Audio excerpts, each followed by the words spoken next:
दोस्तों, आज कोरोना की वजह से देश भर में डर और अफरा तफरी का माहौल है। सब अपनी जान बचाने के लिए अपने घरों में नजरबंद हैं। तो ऐसे तनाव वाले माहौल में हम आपके मनोरंजन को मद्देनजर रखते हुए लेकर आए हैं उन कहानियों का कारवां जो आपका मनोरंजन तो करेगी ही और जाते जाते आपको कुछ सिखा कर भी जरूर जाएगी। क्या आप जानते हैं कि प्रेमचंद जी की पहली कहानी कौन सी थी? उस कहानी का पुराना नाम बदलकर नया नाम किसने रखा था? कहानी का नाम क्यों बदला गया था? तो दोस्तों, बिना देर किए आइए इन सभी सवालों के जवाब जानते हैं।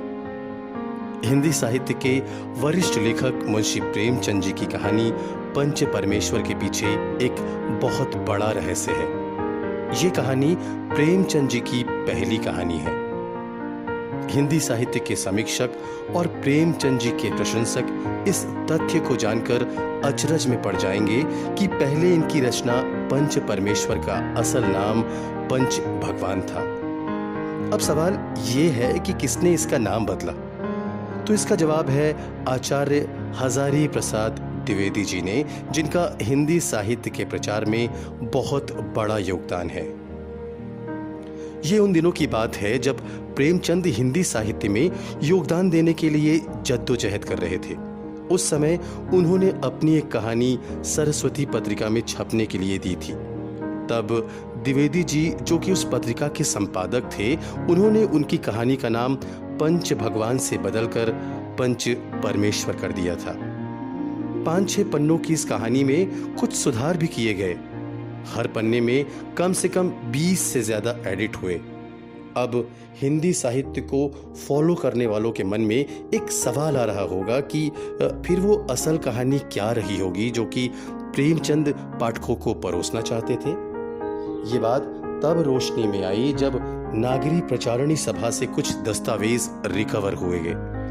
हालांकि दस्तावेज अच्छी अवस्था में नहीं थे। इसमें इस कहानी की असल कॉपी के साथ एक सीडी भी पाई गई। एक्सपर्ट्स का मानना है कि प्रेमचंद जी ने इसमें काफी भारी शब्दों का प्रयोग किया था जो कि आम पाठक आसानी से ना समझ पाते। इस वजह से इसमें बदलाव किए गए। ये कहानी जुम्मन शेख, अलगू चौधरी और जुम्मन शेख की मौसी के बीच हुए मतभेदों के इर्द गिर्द घूमती है। जुम्मन ने अपनी मौसी को बहला फुसलाकर उसकी जमीन अपने नाम करवा ली और फिर मौसी के प्रति उसका सारा आदर सत्कार धरा का धरा रह गया। मौसी इस मामले को पंचायत में ले आती है, जहां पंच के रूप में मौसी ने अलगू को चुना। जुम्मन और अलगू बचपन से पक्के मित्र हैं। फिर भी अलगू ने जब सच का साथ दिया और जुम्मन के विपक्ष में फैसला सुनाया तो जुम्मन उसका परम शत्रु बन गया। कुछ दिनों के पश्चात अलगू के किसी मामले में जुम्मन फैसला सुनाता है।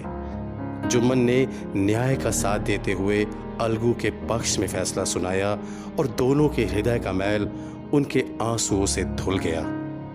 असल में पंच परमेश्वर ग्रामीण जीवन के छल प्रपंचों, दोस्ती, भाईचारा, न्याय अन्याय के चक्र को परिभाषित करती हुई एक सजीव कहानी है।